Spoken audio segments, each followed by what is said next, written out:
हमारा टॉपिक जो है वो है टाइप ऑफ एसेट्स। ठीक है, बहुत सारी टाइप्स होती हैं एसेट्स की। अच्छा, इससे पहले के एसेट्स क्या होता है? देखें, एसेट्स रिसोर्सेज होते हैं जो हमें बेनिफिट्स प्रोवाइड करते हैं। ठीक है, जो हमारे पोजीशन में या हमारे कंट्रोल में हो और किसी पास्ट इवेंट्स की वजह से जनरेट हुए हो। ठीक है, किसी पास्ट इवेंट की वजह से आए हो। तो रिसोर्सेज, बेनिफिट, पोजीशन या कंट्रोल पास्ट इवेंट की वजह से क्रिएट हुए हो, उसको हम क्या कहते हैं? एसेट्स कहते हैं। ठीक है। अच्छा, अब मेन टाइप्स तो दो ही होते हैं, शॉर्ट टर्म एसेट्स या हम इसको कहते हैं करंट एसेट्स। ठीक है।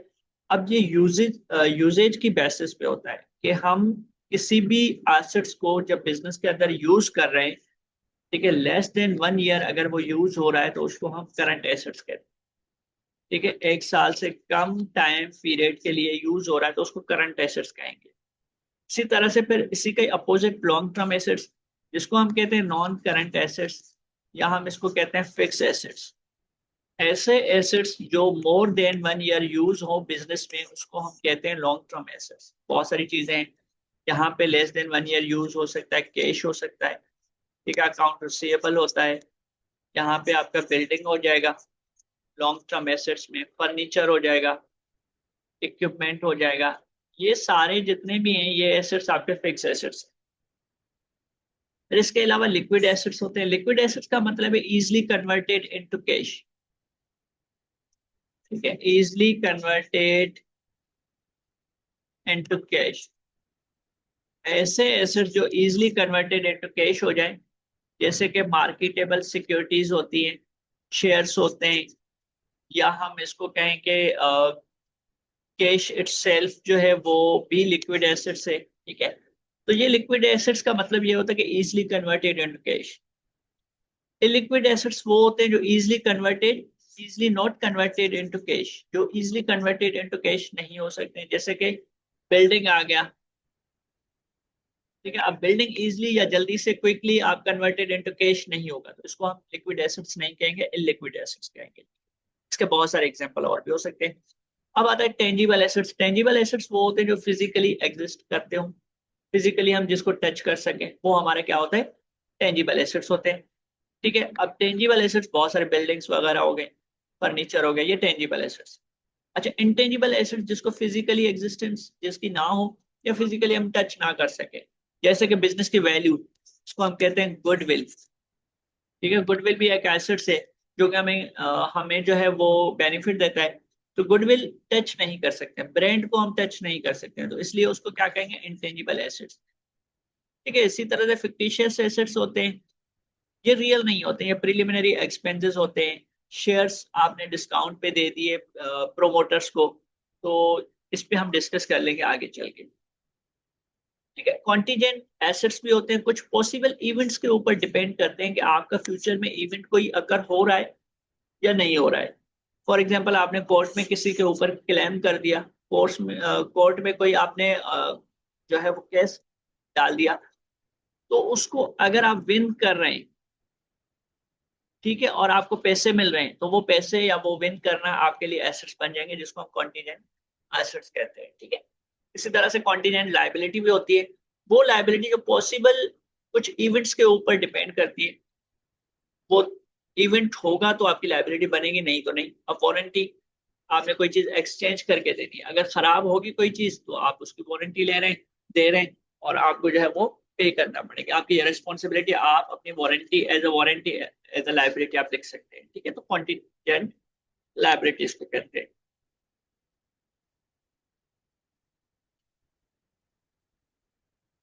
अच्छा, एक और टॉपिक था कॉन्ट्रा एंट्रीज। ठीक है, कॉन्ट्रा एंट्रीज या कॉन्ट्रा अकाउंट्स, बहुत सारे ऐसे अकाउंट्स होते हैं जो अपोजिट होते हैं, यानी कि हमारे मेन अकाउंट को रिड्यूस कर देते हैं, उसकी डायरेक्शन अपोजिट होती है। एक चीज में डेबिट कर रहा हूँ तो उसी की दूसरी चीज क्रेडिट करनी पड़ेगी, यानी कि अपोजिट डायरेक्शन में होती है। ठीक है, एक चीज बढ़ रही है तो दूसरी चीज उसको कम करने वाली कोई और अकाउंट होगा, उसको हम क्या कहेंगे? कॉन्ट्रा अकाउंट या कॉन्ट्रा एंट्रीज। अब सेल्स का हम लेते हैं। सेल्स में हमारे जो कॉन्ट्रा अकाउंट्स होते हैं, एक होता है सेल्स रिटर्न, एक होता है सेल्स पे अलाउंस, या हम कहते हैं सेल्स पे डिस्काउंट देना।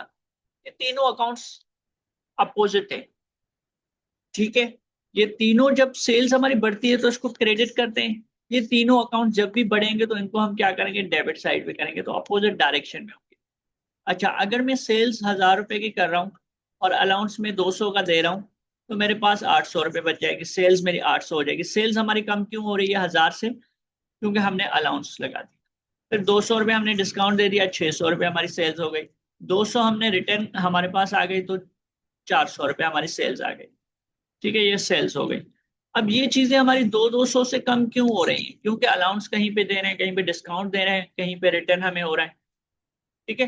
तो ये चीज आपकी सेल्स को कम कर रही है। अच्छा, सेल्स अलाउंस क्या होता है, रिटर्न एंड अलाउंस क्या होता है, जब आप डिफेक्टिव गुड्स जो है वो सोल्ड करते हैं, ठीक है, उस पर कुछ ना कुछ प्राइस में आप कमी करते हैं, रिडक्शन प्राइस में करते हैं, ठीक है, तो वो आपका लॉस होता है, उसको एज अ अलाउंस आप जो है रिकॉर्ड करते हैं।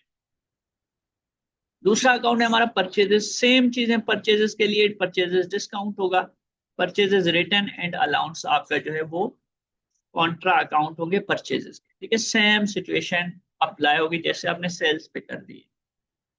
इसी तरह से एक अकाउंट रिसीवेबल होता है, अकाउंट रिसीवेबल में हम क्या करते हैं, कलेक्ट करते हैं अपनी पेमेंट, जिसको हमने कोई चीज सेल की है किसी कस्टमर को, अगर हमने कोई चीज सोल्ड की है ऑन क्रेडिट पे, तो हम हमें पैसे कलेक्ट करने होते हैं। अच्छा, वो पैसे अगर हमें नहीं मिल रहे हैं या कम मिल रहे हैं, तो उसको हम कहते हैं बैड डेट्स। अगर हमारे पैसे जो है वो डूब जाते हैं, तो बैड डेट्स या बैड डेब्ट्स कहलाते हैं, ठीक है। कलेक्शन आपको फॉर एग्जांपल लेट सपोज आपको 1,000 रुपए की करनी थी, 200 रुपए आपको डूब गए, पैसे आपको नहीं मिले या कम मिले, तो 800 की अब आपका अकाउंट रिसीवेबल या कलेक्शन हो जाएगी। तो इस अकाउंट रिसीवेबल को कौन सी चीज कम कर रही है भाई, ये जो है वो आपका बेड डेट्स कर रहे हैं। तो बेड डेट्स आपका कॉन्ट्रा अकाउंट होगा, किसका कॉन्ट्रा अकाउंट होगा, आपके अकाउंट रिसीवेबल, ठीक है। अच्छा, फिक्स एसेट्स हमारे जो मोर देन 1 ईयर यूज होते हैं उनको हम फिक्स एसेट्स कहते हैं बिजनेस के अंदर। अगर बिल्डिंग है, फर्नीचर है,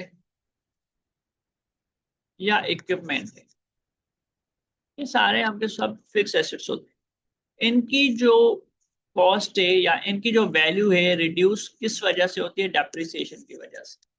डेप्रिसिएशन या अलाउंस फॉर डेप्रिसिएशन जो है, allowance for depreciation Contra account है किसका, फिक्स एसेट्स का। फिक्स एसेट की वैल्यू कौन कम कर देता है, डेप्रिसिएशन। अलाउंस फॉर डेप्रिसिएशन हम किसको कॉन्ट्रा अकाउंट कहते हैं, फिक्स एसेट्स का। अच्छा, एक सवाल है, जनरल एंट्रीज इसकी बनानी है, ये ट्रांजेक्शन है, इसकी हमें जर्नल एंट्रीज बनानी है, ठीक है। जर्नल एंट्रीज बनाएंगे, उसके बाद हम इनका जो है वो टी अकाउंट्स बनाएंगे, इनकम स्टेटमेंट बनाएंगे और बैलेंस शीट बनाएंगे, ठीक है। ये चार चीजें हमारी रिक्वायरमेंट है। अब ये फर्स्ट एंट्री में, फर्स्ट ट्रांजेक्शन में हमें क्या कह रहा है कि स्टार्ट किया है हमने बिजनेस, 2 लाख बैंक में डिपॉजिट करवा दिए, 40,000 हमने बिजनेस के अंदर कैश लगाया। अब बैंक में पैसे रखवाने से बिजनेस की वैल्यू बढ़ जाएगी, और कैश बिजनेस में लगाएंगे तो कैश भी बढ़ जाएगा बिजनेस के अंदर, और बिजनेस कैश जो है बिजनेस की वैल्यू को बढ़ा देंगे। Bought shop fitting and paid by cheque, cheque के थ्रू हमने फिटिंग की जो है परचेज की चेक के थ्रू, तो हमारा बैंक अकाउंट कम हो जाएगा, डिक्रीज हो जाएगा, और हमारा फिटिंग एंड फर्नीचर जो है इंक्रीज हो जाएगा, डेबिट हो जाएगा। बॉट वैन, वैन हमने खरीदी है और पेड बाय चेक, चेक के थ्रू हमने पेड किया, तो हमारा चेक या बैंक अकाउंट कम हो जाएगा और वैन हमारे पास एज अ एसेट्स इंक्रीज हो जाएगा। पेड रेंट, रेंट हमने पेड किया बाय दी चेक, तो बैंक का अकाउंट हमारा कम हो जाएगा, रेंट एक्सपेंस बढ़ जाएगा। Bought goods for resale on credit, Zakir से हमने क्रेडिट पे कुछ अमाउंट, कुछ गुड्स परचेज किए हैं, सॉरी, परचेजेस हमारी बढ़ जाएगी, और हमारा जो है लाइबिलिटी भी हमारे ऊपर बढ़ जाएगी। कैश की सेल्स, ऑन कैश पे सेल्स भी बढ़ जाएगा, रेवेन्यू भी बढ़ जाएगा, कैश भी हमारा बढ़ जाएगा। पेड किया है वेजेस, 1,000 का कैश हमारा कम हो जाएगा। पेड इंश्योरेंस किया है चेक के, बैंक हमारा कम हो जाएगा। सेल्स की है कैश पर 8,000 से, पेड किया है wages assistants in cash 1000। Goods return किए हैं जाकिर को, जिससे हमने लिए होंगे। जाकिर एंड कंपनी को बाय चेक के थ्रू हमने जो है वो पेड किए 30,000। बोट्स गुड्स परचेज किए, सामान परचेज किया रीसेल पर्पज के लिए, यानी कि परचेजेस हमारा है, इन्वेंट्री है। क्रेडिट पे राव एंड कंपनी से 25,000 के। सेल्स की है कैश पे 7,000। पेड हमने किया है वेजेस 1,000। स्टेशनरी बॉट की है और पेड किया है कैश 3,300। Cash sales 15,000। राव से जो चीजें हमने परचेज किया उनको हमने पेड किया है बाय द चेक 14,000। वेजेस को हमने पेड किया है 1,000। कैश पेड किया है बैंक में हमने 20,000। यानी कि बैंक में हमने पैसे डिपॉजिट करवा दिए हैं, रखवा दिए हैं। ठीक है, तो कैश कंपनी का क्या हो जाएगा, कम हो जाएगा, डिक्रीज। और बैंक में हमारा जो अकाउंट थे वो क्या हो जाएगा, डिपॉजिट्स बढ़ जाएगी। बैंक हमारा डेबिट हो जाएगा, बढ़ जाएगा। कैश जो है हमारा कम हो जाएगा। ये डेबिट अकाउंट आ जाएगा, ये क्रेडिट अकाउंट आ जाएगा। ठीक है, ये एंट्री बन जाएगी। Thank you.